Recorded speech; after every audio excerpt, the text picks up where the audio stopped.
Elementary had 1,000 workers. They served more than 7,000 students at about 100 elementary and middle schools. Today, there are fewer than 500 employees, serving about 3,300 students. More than 1,100 students are on waiting lists for the program. It provides educational, recreational, and social activities every school day outside of school hours. Studies suggest parents, mostly mothers, are staying home for their children because they are unable to find after-school programming. That causes worker shortages at such programs that depend heavily on women to run them. Sújt be a körforgalomba, és majd az első kiáraton really that these after-school programs, the lack of after-school programs, are limiting women in particular being able to re-enter the workforce, said Jen Reinhardt. She leads planning and programming for the nonprofit group After School Alliance.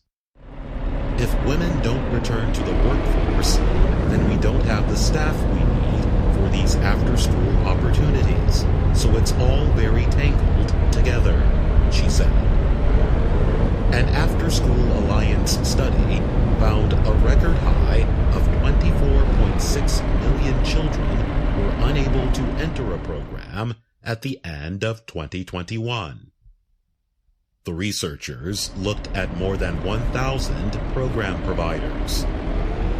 They found 54% had waiting lists, a much larger share than in the past.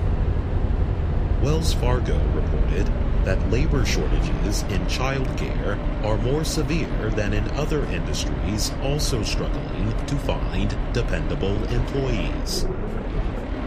Employment was 12.4% below its pre-COVID-19 level at the beginning of March. That leaves an estimated 460,000 families forced to make other plans, the researchers found. Erica Gonzalez of San Antonio got after-school care for her daughters who are in second and sixth grade. És hát az is tulajdonképpen, nyilván százalékon van ezekből a dolgokból. Tehát jó szurkolást kívánok, és mindenképpen balesetmentes közlekedést két feltétellel. Egy, nem megyünk kompra, mert azon hányok. Másrészt viszont a GPS-vétel sosem szűnik meg, mert akkor elbizonytalanodok, és borzasztóan fogok mondani. Még egyszer, jó vezetést kívánok önnek, és balesetmentes közlekedést, hát amennyire the process. Gonzalez said, "You were really just kind of hoping and praying." Én az önök műsorvezetője vagyok, nem egyszerűen egy GPS hang, hanem kifejezetten egy entertainer. Ez egy idegen nyelven azt jelenti, hogy szórakoztató. Én szórakoztató igyekszem lenni, nem úgy, mint esetleg mások, úgyhogy kérem, a jövőben is főleg engem válasszanak, mert százalékon van. Jó utat kívánok, jó vezetést, és kevés eltaposott gyalogos. In some cases, programs used federal pandemic relief money in the form of child care awards. Some also have offered free child care for employees, as well as extra money or paid time off. Reinhardt described a tremendous unmet demand for after-school and summer programs even before the pandemic. She said the health crisis has made the problem worse.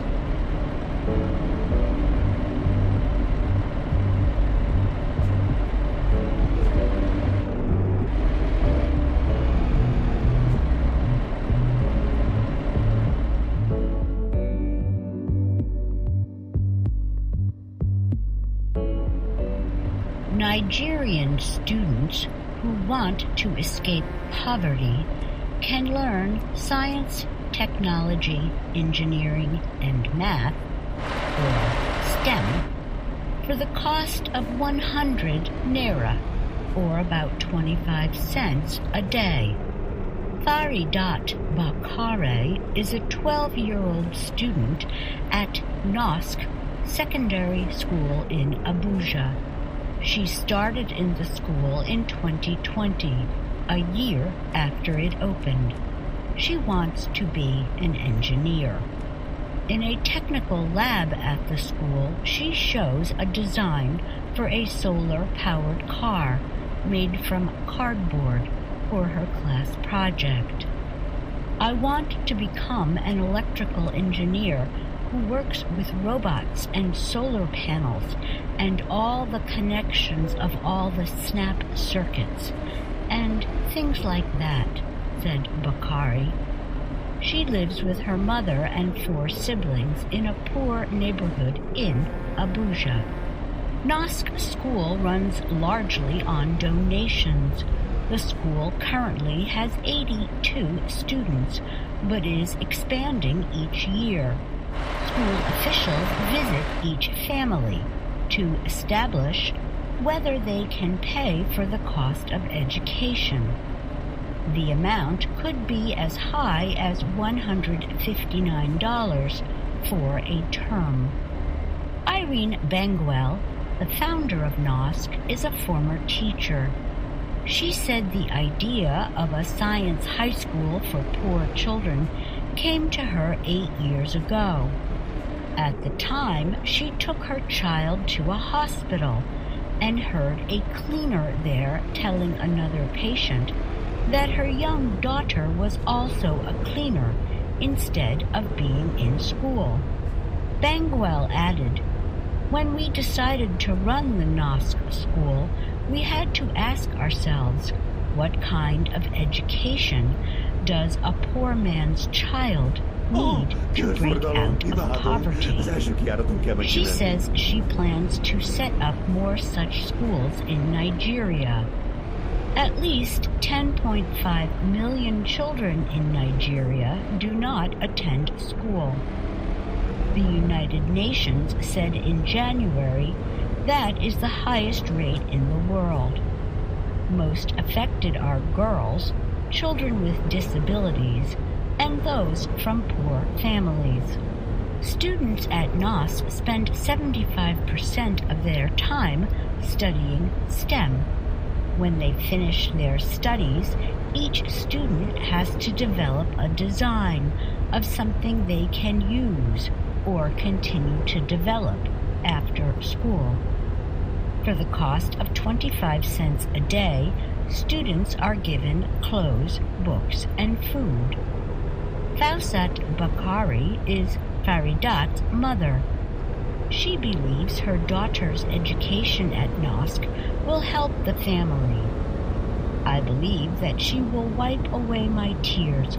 All my suffering will end through her," Bakari said from her home as she selected cassava, a local vegetable, to sell at a market.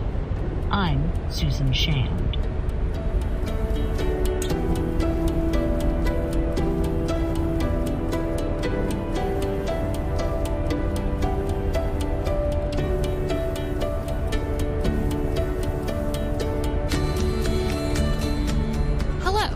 This week on Ask a Teacher, we will answer a question from Yuna from Japan.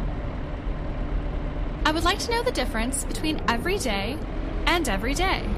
Thank you. Dear Yuna, people often confuse everyday, 1 word, and everyday, 2 words, because they can be used in similar ways. Let us start with the 1 word, everyday. We use everyday, 1 word, as an adjective to describe nouns. Its meaning is something that happens regularly, from day to day. My everyday schedule includes waking up early, going to the gym, and making breakfast. In this example, everyday, 1 word, describes the schedule or the plan of activities that can happen every morning. Another way we can use everyday as an adjective is to mean in an ordinary or usual way. He wears sneakers as his everyday shoes. In this statement, the sneakers are his usual shoes. Now let us look at the 2-word form of everyday. This form is a grouping of 2 separate words. every, adjective, and day, noun. It means the same as the expression each day. We use every day 2 words as an adverb phrase to describe verbs, other adverbs, and adjectives. Compare these examples. The children go to school every day. Eating vegetables every day is important for our health. In the first example, every day, 2 words, can be replaced by every single day, each day, or even another expression like every week or every month. In the second example, every day, 2 words, describes how often we should eat our vegetables. Please let us know if these explanations and examples have helped you, Una. Next week, we will answer a question from Melvin about daily and every day. If you are interested in how these expressions are similar or different, please come back next week to find out. What question do you have about American English? Send us an email at learningenglish@voanews.com. And that's Ask a Teacher. I'm Faith Perla.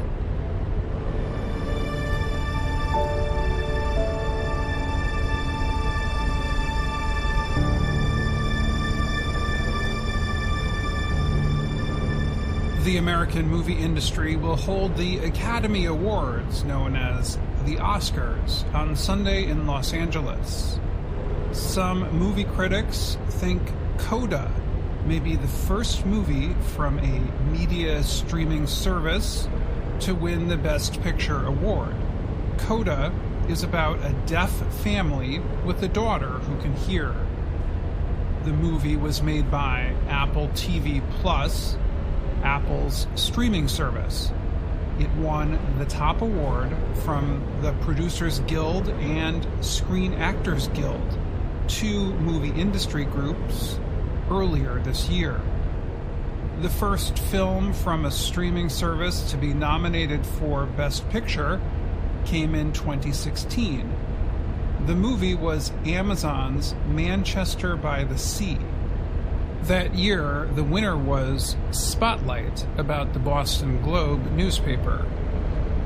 The main competition for Coda this year appears to be from Netflix, another streaming service. It is the film The Power of the Dog. That movie won the top award from 3 other movie industry groups this year. Marlee Matlin is one of the main actors in Coda.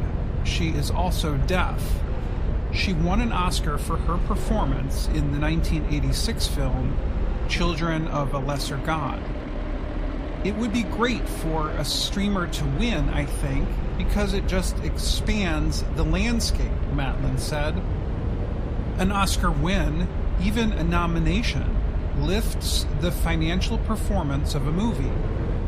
The media market research company ComScore follows movie ticket sales. It said ticket sales for Best Picture nominees Dune and King Richard each increased by about 4 times after being nominated.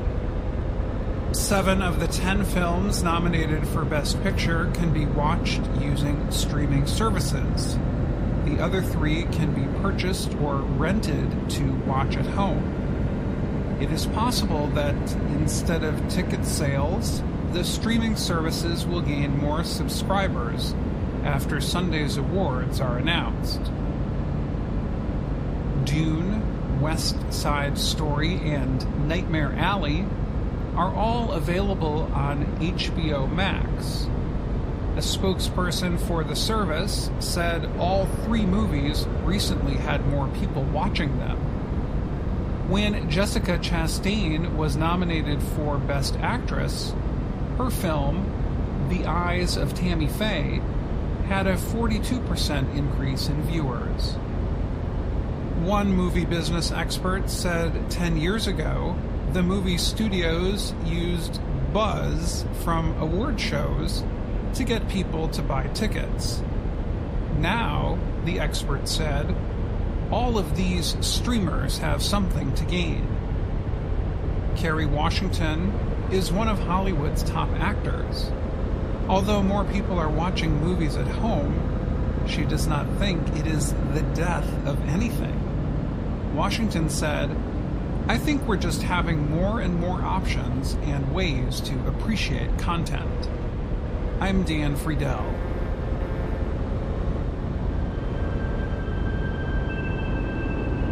Love of Life by Jack London. Part 3. The man had brought his gun half the distance to his shoulder before he realized what he was doing. He lowered it and drew his hunting knife from its cover. Before him was meat and life. He ran his finger along the edge of the knife. It was sharp. The point was sharp. He would throw himself on the bear and kill it. His heart began its pounding. Then came its wild leap, and he began to feel faint. His wild courage was replaced by a great fear. In his weakness, what if the animal attacked him? He drew himself up tall, grasping the knife and staring hard at the bear. The bear advanced a couple of steps and stood up. If the man ran, the bear would run after him. But the man did not run. He was alive now, with the courage of fear. The bear moved away to one side with a threatening noise. He himself was fearful of this strange creature that appeared unafraid. But the man did not move. He stood still until the danger was past. Then he yielded to a fit of trembling and sank to his knees in the wet grass. He regained control of himself and then started to move forward, afraid now in a new manner.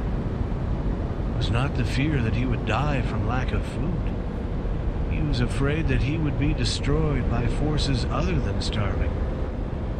There were the wolves.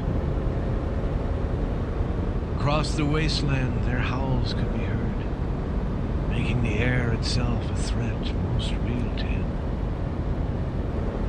Now and again the wolves in groups of 2 and 3 crossed his path. But they stayed away from him. They were not in sufficient numbers to attack, and besides, they were hunting caribou. Caribou did not battle, while this strange creature that walked on 2 legs might bite. In the afternoon he came upon scattered bones where the wolves had made a kill. What remained had been a young caribou an hour before. He studied the bones, cleaned of any flesh. They were still pink with the life in them which had not yet died. Might he look like that before the day was done? Was this life a fleeting thing without meaning? It was only life that pained. There was no hurt in death.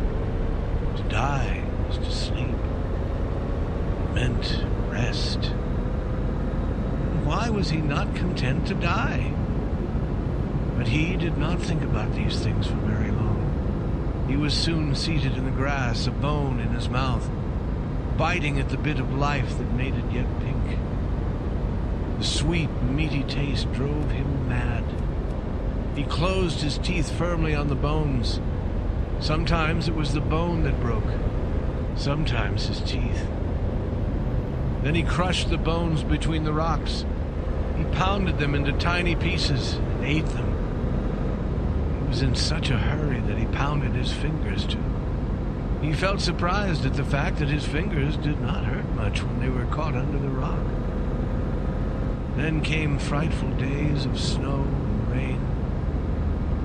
He did not know when he made camp and when he broke camp. He traveled in the night as much as in the day. He rested whenever he fell, moving ahead whenever the dying life in him started up again. He, as a man, no longer struggled. It was the life in him, unwilling to die, that drove him on. He did not suffer nor feel pain, but his mind was filled with hallucinations and wild dreams. But he still ate the crushed bones of the young caribou, which he had gathered and carried with him. He crossed no more hills, but followed a large stream which flowed through a wide valley. He did not see this stream, nor this valley. He saw nothing except hallucinations. One morning he awakened with his mind clear, lying on his back on a rocky surface. The sun was shining bright and warm. Far away he heard the noises made by the young caribou. He remembered rain and wind and snow.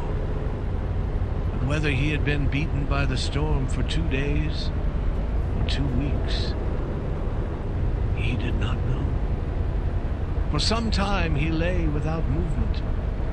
The friendly sun poured down upon him and filled his body with its warmth. A fine day, he thought. Perhaps he could succeed in locating himself. By a painful effort, he rolled on his side. Below him flowed a wide river. Its unfamiliarity puzzled him. Slowly he followed it with his eyes as it curved among the bare hills. They were more bare and lower than any hills he had yet seen. Slowly and without excitement, he followed the course of the strange stream toward the skyline, and saw that it emptied into a bright and shining sea. He was still unexcited. Most unusual, he thought. It was probably a trick of his mind. He was certain of this when he also saw a ship floating in the shining sea. He closed his eyes for a while, then opened them. It was strange how the sight continued, yet it was not strange. He knew there were no seas or ships in the middle of this land, as he had known there was no cartridge in the empty gun. He heard a noise behind him. It seemed like a dry sound that comes from the throat when air is forced out in a cough. Very slowly, because of his weakness and stiffness, he rolled to his other side. He could see nothing near, but he waited patiently. Again came the cough, and there, between 2 rocks, he saw the gray head of a wolf. The sharp ears did not stand up as straight as he had seen them on other wolves. The eyes were dull, and the head seemed to hang. The animal opened and shut its eyes frequently in the sunshine. It seemed sick. As he looked, it coughed again. This was real, he thought. He turned on the other side to see the reality of the world which had been hidden from him before by his hallucination. But the sea still shone, and the ship was still there. Was it reality? He closed his eyes for a long while and thought. Then he remembered. He had been traveling north by east, away from the Dees Divide and into the Coppermine Valley. This wide river was the Coppermine. That shining sea was the Arctic Ocean. That ship was a fishing boat which had wandered east from the mouth of the Mackenzie River. Now it was lying in Coronation Gulf.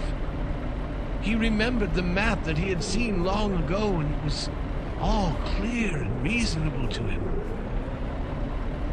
He sat up and turned his attention to immediate affairs.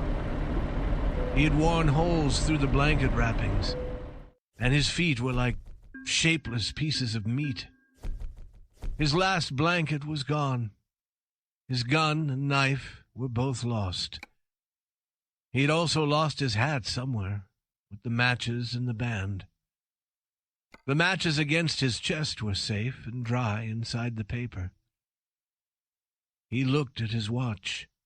It marked 11 o'clock and was still going. This proved that he had kept it wound. He was calm. Although very weak, he had no feeling of pain. He was not hungry. The thought of food was not even pleasant to him. Whatever he did was done entirely by reasoning. He tore off the legs of his trousers to the knees and bound them about his feet. Somehow he had succeeded in keeping the tin container. He would have some hot water before he began what he knew was to be an awful journey to the ship. His movements were slow. He shook as if with a disease. When he started to gather dried grasses, he found he could not rise to his feet. Tried again and again. Then he contented himself with moving about on his hands and knees. Once, he went near the sick wolf. The animal dragged itself out of the way, licking its face with a tongue which seemed hardly to have the strength to curl. The man noticed that the tongue was not the customary healthy red, but was a yellowish brown, kifejezetten rémült vagyok, hogyha elmegy a GPS-vétel. Kérem, biztosítsa folyamatosan a GPS-vételt. Egyebekben pedig jó vezetést kívánok, és jó hangulatot, és was able to stand. He could even walk as well as a dying man might be supposed to walk. But every minute or two, he was forced to rest. His steps were unsteady, as were the steps of the wolf behind him. That night, when the shining sea was hidden in the blackness, he knew he was nearer to it by no more than 4 miles. Through the night, he heard the cough of the sick wolf. Now and then, the noises of the young caribou. There was life all around him, but it was strong life, very much alive and well. He knew the sick wolf was following the sick man's steps in the hope that the man would die first. In the morning, when he opened his eyes, he saw it looking at him with a hungry stare. It stood with its tail between its legs like an unhappy dog. The sun rose brightly, and all morning the man headed toward the ship on the shining sea. The weather was perfect. It was the brief return of summer which was usual in that country. It might continue for a week, or tomorrow, or the next day. It might be gone. And that's our program for today. Listen again tomorrow to learn English through stories from around the world. I'm Jonathan Evans. And I'm Ashley Thompson. Simogatom meg a buksi fejeckédet. Újra tervez a bácsi. Jó?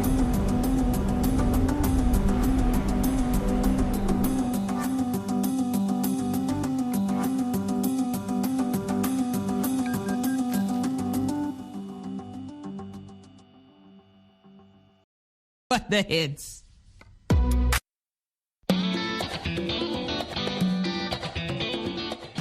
Welcome to Learning English, a daily 30-minute program from the Voice of America.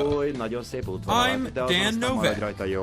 This program is aimed at English learners, so we speak a little slower, and we use words and phrases especially written for people learning English. Here are the stories on today's program. First, Gregory Stockel has a story on Afghan refugees. Next, Anna Mateo brings us this week's words and their stories. Dan Friedel and Faith Perlow report on college athletes for this week's education report. Ashley Thompson has a story about the popularity of instant noodles in Thailand. Finally, Anna Mateo returns with Jonathan Evans for a story on urban mining in Brazil. But first, here is Gregory Stockel. The U.S. State Department has referred more than 5,000 Afghan refugees seeking admission to the United States to a partner program in Canada. Wait times for refugees there are shorter. We are working with Canada to refer up to 5,000 refugees to Canada, independent of our ongoing efforts for U.S. resettlement. a State Department spokesperson told VOA. On the Canadian side, Immigration, Refugees and Citizenship Canada, or IRCC, said Afghan refugees referred by the U.S. are coming to Canada from third countries. They have been living in those countries since fleeing Afghanistan. Newly formed groups like Operation North Star and Task Force Pineapple are working to rescue those still in Afghanistan. Such groups formed after the Taliban takeover of the country last August. But getting people out of Afghanistan is just part of the problem. The Operation North Star website says they have almost 500 Afghans in third countries and more than 2,000 Afghans in safe homes in Afghanistan. The process to move to the United States is a difficult one for refugees. It includes finding safe houses, leaving Afghanistan, finding a third country, applying to a refugee program, and then arriving in a new country. The U.S. immigration system has many complex laws related to refugees entering the United States.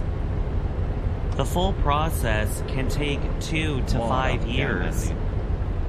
Some private groups are looking to other countries as permanent homes for refugees because of slow U.S. processing. Immigrant-friendly Canada is a favored place. Since October 1st, 2021, 133 Afghans have been admitted into the U.S.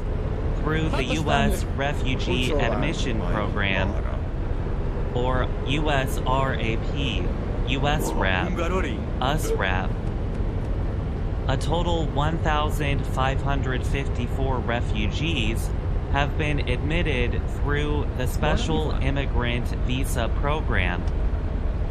That program is for those people who worked for the U.S. government in Afghanistan.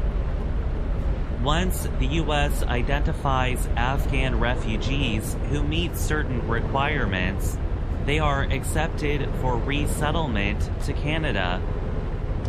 Jeffrey McDonald is the communications officer at IRCC. He said that as government-assisted refugees, Afghans become permanent residents on arrival and can use the country's resettlement assistance program. The Canadian government provides temporary housing and up to 12 months of financial support. McDonald said in an email to VOA that monthly financial support levels for housing, food, and other costs depend on where in Canada the refugees live.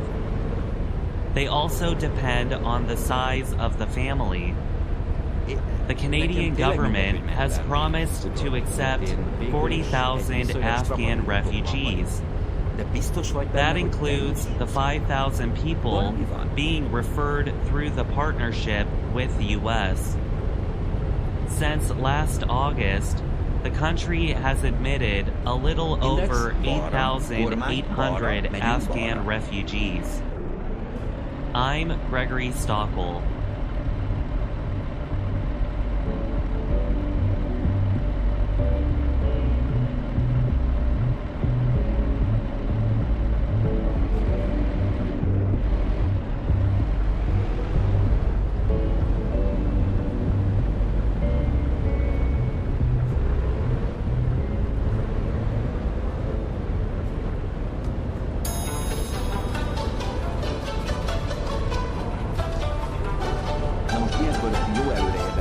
And now, words and their stories from VOA Learning English.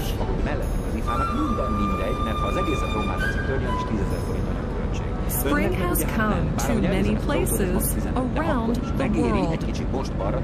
Here in the Northern Hemisphere, we celebrate the first day of spring on the vernal equinox. In 2022, spring began on March 20th. With new life starting to show in nature, it is easy to see why this season has meant hope and new beginnings to many people throughout history.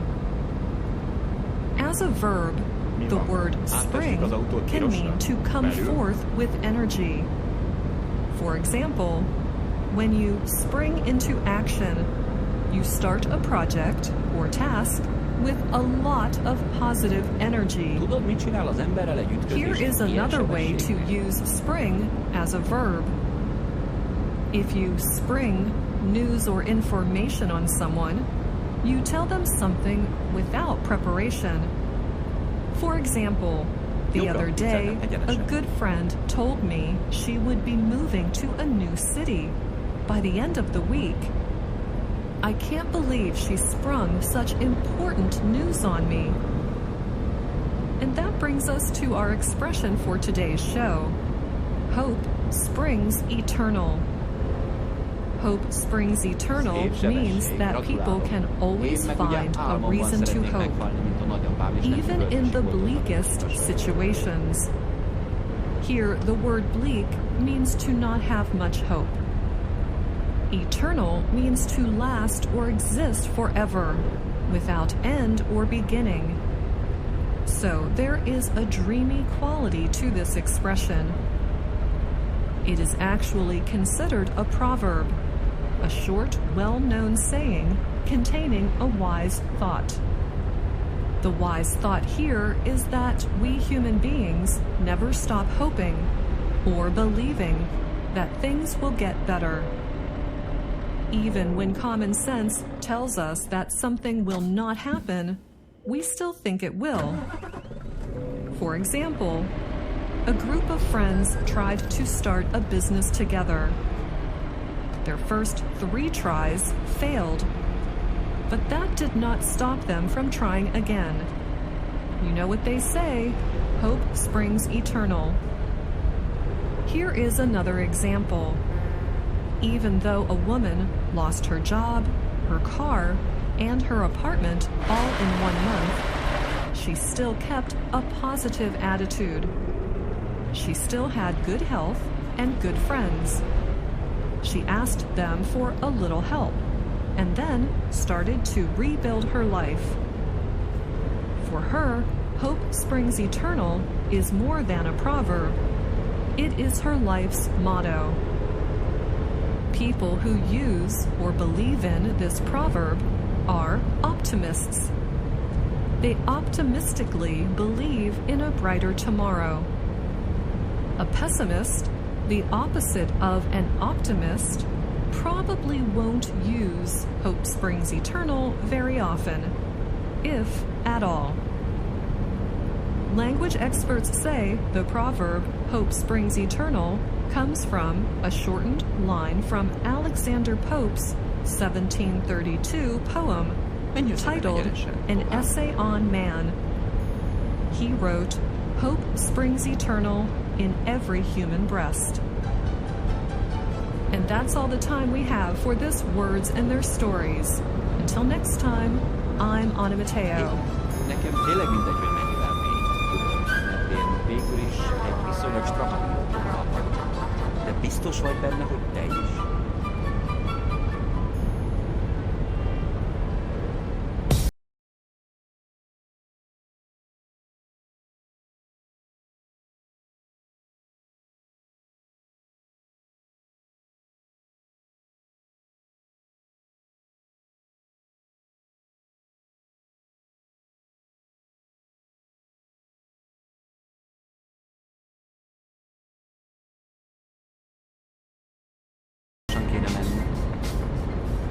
The month of March is important for college basketball players in the United States. On televisions around the country, Sports fans watch the big college basketball tournament for men and women. It is an opportunity for young athletes to get attention and become famous. The tournament games are known as March Madness. In the 1970s and 1980s, basketball players like Magic Johnson and Michael Jordan first became famous in March. However, they were not permitted to make money from their fame until becoming professionals and joining the National Basketball Association. After they became professionals, they could get paid by their teams and do advertisements for companies like Nike. Now, however, thanks to a decision by the U.S. Supreme Court last June, American college athletes are now permitted to make money from their fame. The athletes can make money by permitting businesses to use their name, image, and likeness to sell a product. The agreements are called NIL deals. As a result, some university athletes are becoming wealthy at age 20. Others may not become wealthy, but they want money to fall back on. That means they will have some saved money, even if they do not have a long sports career. That is the viewpoint of Deja Kelly, a basketball player at the University of North Carolina, Chapel Hill. The NIL deals are important for female athletes who will not have as many opportunities to make money as male athletes after college. We can't play forever. The ball stops bouncing at some point, Kelly said. She has 6 NIL deals, including one with a large coffee company and another with a large restaurant group. Many of the deals require the students to place messages on social media apps, such as Instagram and TikTok, to reach fans. In others, the students' faces appear in advertisements for businesses in return for money. Some businesses give students money so they can make clothing items with their names or faces. "It'll set me up for life," Kelly said, meaning she hopes to not have financial worries in the future. Most of the time, it is easier for male athletes to make money with NIL deals because their sports are seen by more people. However, some female athletes are doing well because they are very attractive. Livy Dunn is one of them. She is a 19-year-old gymnast at Louisiana State University. She has about 6 million followers combined on Instagram and TikTok. In a written response to questions sent by the Associated Press, Dunn said she has about 10 NIL deals. One sports media company, Barstool Sports, is making money by paying mostly female athletes to appear in photos and videos on its Instagram page. Another company, Beautiful Ballers, has photos of female athletes wearing very small swimsuits. Masai Russell is a track and field athlete for the University of Kentucky. She has about 20 NIL deals with companies that include media company Hulu and Walgreens, a store that has about 9,000 locations around the U.S. She gets paid to make advertisements on Instagram that show items like clothing and vitamins. Russell said she earns more than $100,000 per year from her NIL deals, but she is trying to be careful with the money. I'm trying to play it out very smart, so that I'm pretty well off in my later years. Gloria Nevarez is the top athletics official for a group of colleges in the western U.S. She said she hopes the young women succeed for more reasons than just attractiveness. While some are doing well, not all college athletes are making lots of money. One of them is Bailey Moody. She is a wheelchair basketball player at the University of Alabama and a member of the USA Paralympic team. She said making money from NIL deals is a lot of work. She congratulates those who do on their success. Blake Lawrence works for a company called Open Doors, which helps college athletes find NIL deals. He said most are not making that much money. A good deal might bring in about $250 per month. There is one group of college athletes, however, who are not permitted to make money from NIL deals. International students who come to college in the U.S. on F1 student visas. Lee Cole is an immigration lawyer in Vermont. She said breaking that rule would have serious consequences. Dorka Juhas is a basketball player at the University of Connecticut. The team is often one of the best in the country. Juhas is from Hungary, so she is not permitted to make money in the U.S. She said other basketball players who stayed in Europe are making money. Juhas called it disappointing that she was not able to make money in the U.S.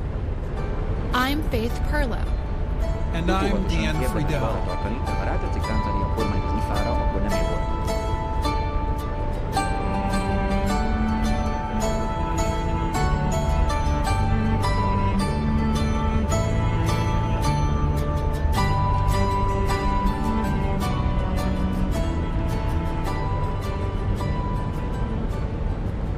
Thailand is known for its spicy, complex foods. So something as simple as instant noodles might seem unlikely to be a favorite among Thais. But for young Thais, like Ratchadapon Krangam, a new store with more than 70 kinds of instant noodles from across Asia, is a popular place to visit. Good Noodle opened in a Bangkok shopping center last October. It has already welcomed thousands of customers. The store offers noodles from places like Indonesia, South Korea, China, Taiwan, and Hong Kong. Ratchadapan, who is 18, has visited Good Noodle 3 times already. I love it here because I want to try out new and different kinds of instant noodles, as I want to know how all of them taste, he said. People often eat the noodles in the store, where they can cook their own 3-minute meal. Sirayakon Charuntat, another 18-year-old, said the prices were reasonable for students compared to eating at restaurants. Instant noodles are hugely popular in many Asian countries because of their taste, simplicity, and low price. Health experts warn against eating too much of the highly processed food because it lacks important nutrients. Angkun Wongkuntut runs the store. He said he searched through Bangkok's food stores during the COVID-19 pandemic for all the different kinds of instant noodles. He discovered more than 350 of them. This gave him the idea to open Good Noodle. I wanted to give the customers an instant experience with the noodles, he said. Not just buying the noodles from other convenience stores or supermarkets, then forgetting about them at home. I'm Ashley Thompson.